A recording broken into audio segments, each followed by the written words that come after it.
Hello दोस्तों, कैसे हैं आप लोग। करियर अड्डा के इस यूट्यूब चैनल पे आप सभी का मैं अभिषेक मिश्रा स्वागत करता हूं। आज का जो ये वीडियो है इसमें हम कोई टॉपिक डिस्कस नहीं कर रहे हैं। अभी आईयूपीएस पीओ का रिजल्ट आया, उसमें बहुत सारे स्टूडेंट्स का सिलेक्शन हुआ, किसी का पीओ में हुआ, किसी का क्लर्क में हुआ, तो सभी को बहुत बहुत शुभकामनाएं। और अब जो स्टूडेंट इस साल प्रिपरेशन कर रहे हैं, इस साल एग्जाम देने वाले हैं, तो उनके साथ मैं एक स्टूडेंट का वीडियो शेयर करना चाह रहा हूं। ठीक है, जो इस बार आईयूपीएस पीओ में जिसका सिलेक्शन हुआ है, लास्ट 2-3 सालों से वो रेगुलरली पढ़ रहा था, तो उसने किस तरीके से पढ़ा, एक एवरेज स्टूडेंट है, कैसे स्ट्रेटजी बना के उसने पढ़ा, किस तरीके से उसने इंग्लिश को, मैथ्स को अपने डेवलप किया, वो सारी चीजें उसने अपनी स्ट्रेटजी बताई हुई है।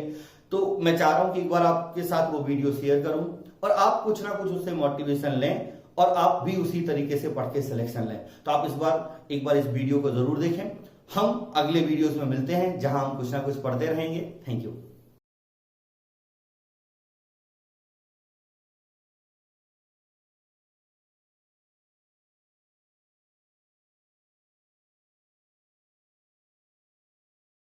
एवरीवन, मेरा नाम गौतम है।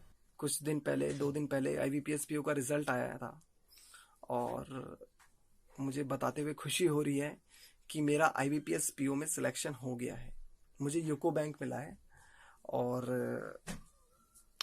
मैं आज ये वीडियो बना रहा हूँ। इसमें अपनी मैं जर्नी बताना चाहूँगा और एक बिलो एवरेज पर्सन किस तरीके से अपनी मेहनत से, डेडिकेशन से, अपनी कंसिस्टेंट स्टडी से इस एग्ज़ाम को क्रैक कर सकता है। तो जो भी नॉर्मल बच्चा बिलो एवरेज पर्सन है, जो अराउंड 50-60% ट्वेल्थ में, ग्रेजुएशन में लेके आए हैं, तो वो हताश ना हो। इवन अगर बिलो 40% भी आए हैं, उसके सिर्फ जस्ट पास है, वो भी कर सकता है ये चीज़ और इजीली कर सकता है। कोई इतना टफ नहीं है, ये इतना टफ नहीं है। बस एक टेक्निक है, एक आर्ट है निकालना एग्ज़ाम, और एक कंसिस्टेंट स्टडी प्रैक्टिस है, और कुछ भी नहीं है।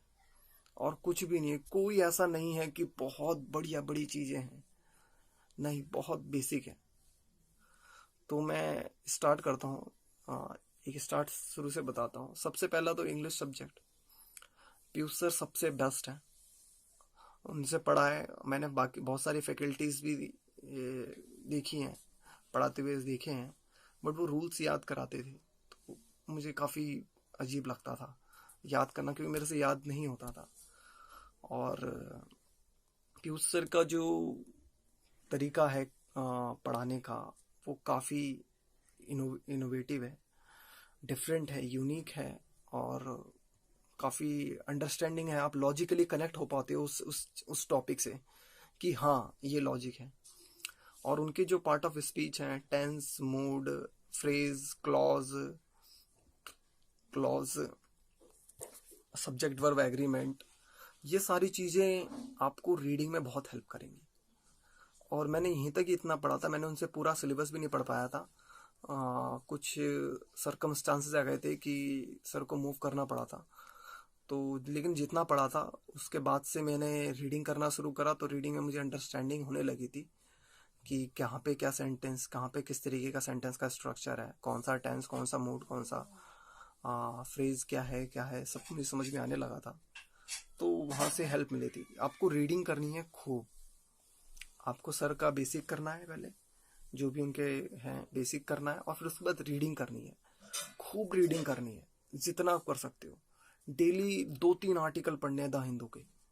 इसके अलावा अगर आप कोई नोवेल पढ़ सकते हो तो बहुत बढ़िया है, क्योंकि नोवेल्स आपको क्या करता है कि एक आउट ऑफ द बॉक्स जाकर आपको एक विजुलाइज करता है स्टोरीज को। तो उससे उससे बहुत हेल्प मिलती है, उससे हेल्प बहुत ज़्यादा मिलती है। क्योंकि एग्ज़ाम का पैटर्न या एग्ज़ाम का कोई आरसी कोई फिक्स नहीं है कि आपका इकोनॉमिक बेस्ड जाएगा या फिर आपका सोशल बेस्ड जाएगा या पॉलिटिकल बेस्ड जाएगा। वो कुछ भी आ सकता है, वो स्टोरी भी आ सकती है कोई, और टफ स्टोरी भी हो सकती है। तो इसलिए आपको न्यूज़पेपर के साथ साथ थोड़ा सा नोवेल्स में भी टाइम देना पड़ेगा, 10-15 मिनट, 20 मिनट एक माइंड को हैबिट डालनी पड़ेगी कि डिफरेंट डिफरेंट चीज़ों की भी बस एक ये है इंग्लिश के लिए। अब डेली प्रैक्टिस करना है आपको। प्रैक्टिस क्या करना है आपको, मॉक लगाने हैं। मॉक्स में या सेट एक टेस्ट ऑफ इंग्लिश की बुक है जो इससे मैंने करा था, जो मुझे पीयूष सर ने ही रिकमेंड करा था। उसमें से मैंने आरसी करी, उसमें से मैंने फ्लर्स करे, उसमें से मैंने मैच दैम करे, उसमें से मैंने पैराजम्बल करे हैं। तो ये सब करे हैं। फिल इन द ब्लैंक्स बहुत क्रूशियल होता है, फिल इन द ब्लैंक्स। और आपको रीडिंग जितना करोगे उतना आपको अंडरस्टैंडिंग क्रिएट होगी, और अंडरस्टैंडिंग क्रिएट होने से parajumble, fill in the blanks, RC, ये तीनों सॉल्व होंगे। मेरे स्टार्टिंग में नेगेटिव मार्क्स आते थे इंग्लिश में, -2, -3। जब मैं पीओ प्री का टेस्ट देता था, मेरे नेगेटिव मार्क्स आते थे, मैं परेशान हो जाता था, डिप्रेस हो जाता था। तो सर ने ये बोला कि अभी मत दो टेस्ट, पहले आप बुक से लगाओ और रीड करो खूब। तो स्लो ही आप इस चीज को ओवरकम कर सकते हो। इस चीज से एक झटके में कभी नहीं कर पाओगे आप। सर का बेसिक, और उसके बाद self study, practice, daily test और एनालाइज। अड्डा से टेस्ट देना, टेस्ट ऑफ इंग्लिश से टेस्ट देना और उनको एनालाइज करना। और प्रीवियस ईयर के क्वेश्चन पेपर जरूर देखना, प्रीवियस ईयर पेपर के क्वेश्चन जरूर देखना। ये तो रहा इंग्लिश का। इसके बाद आता है हमारा क्वांट। क्वांट में अभिषेक सर जबरदस्त है। उनके जैसे स्टडी मैंने, उनको जैसा टीच करते थे ऐसा मैंने अभी तक उनको नहीं देखा किसी को। उनको बड़े से बड़ा क्वेश्चन को सेकंडों में तोड़ देना, मिनटों वाला क्वेश्चन सेकंडों में तोड़ देना, उन्होंने सिखाया मुझे। उनके सीखने के बाद आपको उसके प्रैक्टिस भी करनी है। लगभग 500-600 क्वेश्चंस आपके हर एक टॉपिक के लगाने हैं, चाहे वो परसेंटेज हो, रेशियो हो, मिक्सचर एंड एलिगेशन हो, पार्टनरशिप हो, टाइम एंड डिस्टेंस और टाइम एंड वर्क हो, बोट एंड स्ट्रीम हो, प्रोबेबिलिटी, कॉम्बिनेशन। इन सब को आपको लगभग 500-600 क्वेश्चन लगाने ही है, मिनिमम बता रहा हूं मैं ये, मिनिमम। लो 3 कैटेगरी होती है, इजी मीडियम हार्ड। इजी के लगभग 100 से 200 क्वेश्चन, मीडियम के लगभग 100 से 200 क्वेश्चन, हार्ड के लगभग 200 क्वेश्चन। हार्ड के तो 200 क्वेश्चन लगानी है, 200 से 300, क्योंकि हार्ड क्वेश्चन जब आप लगाओगे तो आपको सारी चीजें क्लियर होती जाएंगी। और हर एक टॉपिक के लगाना है, हर एक टॉपिक के। ये आपका बेसिक हो गया इसमें। उसके बाद आपको डीआई करनी है, डाटा सफिशिएंसी करनी है। कैसलेट डीआई, डिफरेंट डीआई होती है, उसको ऑब्जर्व करना है, उसे करना है। लेकिन आप एक बार ये बेसिक कर लोगे तो आपको डीआई बहुत इजी लगेगी। पहले मुझे डीआई से बहुत ज्यादा डर लगता था, यही कारण था कि मतलब इतने लंबे लंबे रीड कैसे करूंगा। बट एग्जाम को क्रैक करने के लिए आपको नहीं करना इतना बड़ा बड़ा चीज। वहां पे आपको सिलेक्टेड क्वेश्चंस करने हैं, सारे नहीं करने होते। 35 क्वेश्चंस आते हैं लगभग। 35 में मुश्किल से लोग 15 से 20 कर पाते हैं। 20 एक्सेप्शनल है, 15 मैं 14 करके आया था।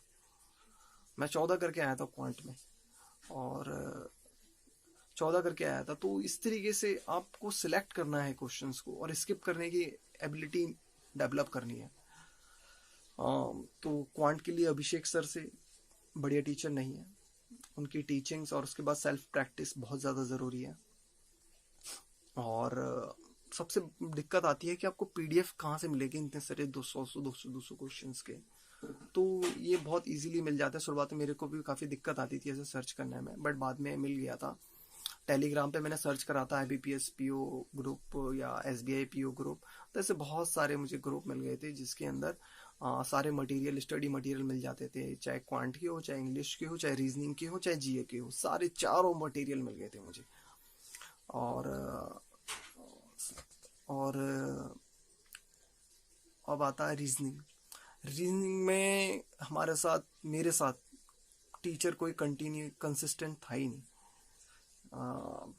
जो टीचर पहले थे राधे सर, वो छोड़ गए थे। फिर उसके बाद फिर आए थे, एक सर आए थे, नाम याद नहीं है मुझे, आलोक सर आए थे। तो फिर दीपक सर आए थे। दीपक सर ने काफ़ी अच्छा बताया था, तो उनसे काफ़ी अच्छा सीखा मैंने। और फिर सेल्फ स्टडी करी मैंने, खूब सेल्फ स्टडी करी है मैंने। यूट्यूब करा खूब सारा, तरुण झा, बैंक IQ में उनकी वीडियोस मिल जाएंगी आपको, उनकी वीडियोस मिल जाएगी, उनको सारे वीडियोस कर देना। उनके पजल्स के लगभग उनके पास आई थिंक 150 वीडियोस होंगी, सारे देख के कर लेना। और उनको वो एक मिनी मॉक कराते हैं, लगभग 300 के आसपास वीडियो हैं, उसे भी सारे कर लेना।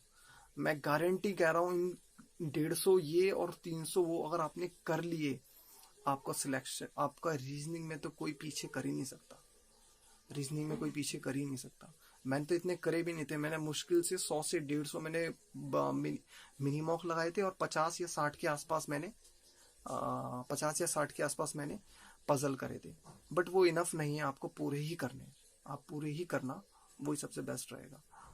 और डेली 2 पजल जरूर करना है आपको, हार्ड लेवल की पजल दोनों करने हैं। पहले बेसिक क्लियर करना है टीचर से, और उसके बाद हार्ड लेवल के पजल करने हैं आपको डेली। ये आपको बांध के रखना है। आपको मैक्सिमम टू मैक्सिमम 1 साल लगेगा, इस बात की गारंटी है। 1 साल गारंटी, 1 साल में हो जाएगा सिलेक्शन। बस एक रेगुलर कंसिस्टेंस आप रहना बस इस चीज से। अब आता है एक जीए कहाँ से करें। जीए का सबसे आसान तरीका है जो मैंने किया है, 10 दिन का मैं एक दिन, आज के दिन मैं पिछले 10 दिन के जीए पढ़ता था, करंट अफेयर पढ़ता था। करंट अफेयर पढ़ने के बाद मैं मंथली मैगजीन्स आती थी अड्डा की, उसे पढ़ता था। वो पढ़ता था वीकली में, लेकिन डेली मैं 10 दिन का करंट अफेयर पढ़ता था। बस यही था मेरा फंडा, इसके अलावा कुछ नहीं। और जो भी जनरल अवेयरनेस है, RBI या फिर बैंकिंग से, ये सारे इंटरव्यू में काम आएंगे हमारे। आपको क्लास लेनी पड़ेगी उसकी, क्योंकि आप बहुत सारी चीज़ें होती हैं जनरल अवेयरनेस में, जो उसके लिए क्लास लेनी पड़ेगी। आपको धीरे धीरे समझ में भी आ जाएगी, और क्लास तो एक बार लेनी पड़ेगी आपको उस चीज़ की। प्रशांत सर थे हमारे, जिन्होंने हमें पढ़ाया था, तो ठीक थे, एवरेज थे। बट सेल्फ स्टडी सबसे ज़्यादा ज़रूरी है जीए में, क्योंकि वो काफ़ी लिमिटेड चीज़ें बताते हैं, काफ़ी लिमिटेड चीज़ें थी उनकी। एक्चुअली टीचिंग में बस डायरेक्शन होता है, जो भी आप कोचिंग लेते हो वहाँ पर सिर्फ डायरेक्शन मिलेगा, लेकिन सेल्फ स्टडी करनी पड़ेगी आपको। तो जीए में तो यही है आपका। इंग्लिश बहुत क्रूशियल है आपके लिए, इंग्लिश बहुत क्रूशियल, इंग्लिश पे बहुत फोकस करना। और जो फैकल्टी हैं, पीयूष सर एक टीचर ही नहीं, मेरे बड़े भाई जैसे हैं। उनका मोटिवेशन, उनसे मैं काफ़ी इमोशनल अटैच हूँ। मैं जब कुछ सेटबैक आता था, या फिर मैंने प्री क्लियर करा होता, तब मैं उन्हें कॉल करता था, उनसे मैं सजेशन लेता था कि सर अब क्या करूँ, ऐसे हो गया, इतना कम आया, यही हो गया। तो वो मुझे बताते थे, वो मुझे मोटिवेट करते थे। काफ़ी अच्छे टीचर हैं सर, काफ़ी अच्छे टीचर हैं, काफ़ी अच्छे ह्यूमन बीइंग हैं सर। तो आप अगर उनके अंडर हो तो बहुत लकी हो आप, बहुत लकी हो आप। बाकी अगर किसी को कुछ डाउट होता है तो मेरे FB पे टेक्स्ट कर सकते हो आप। gautamkar7@gmail.com है। और बस इतना ही। Thank you so much.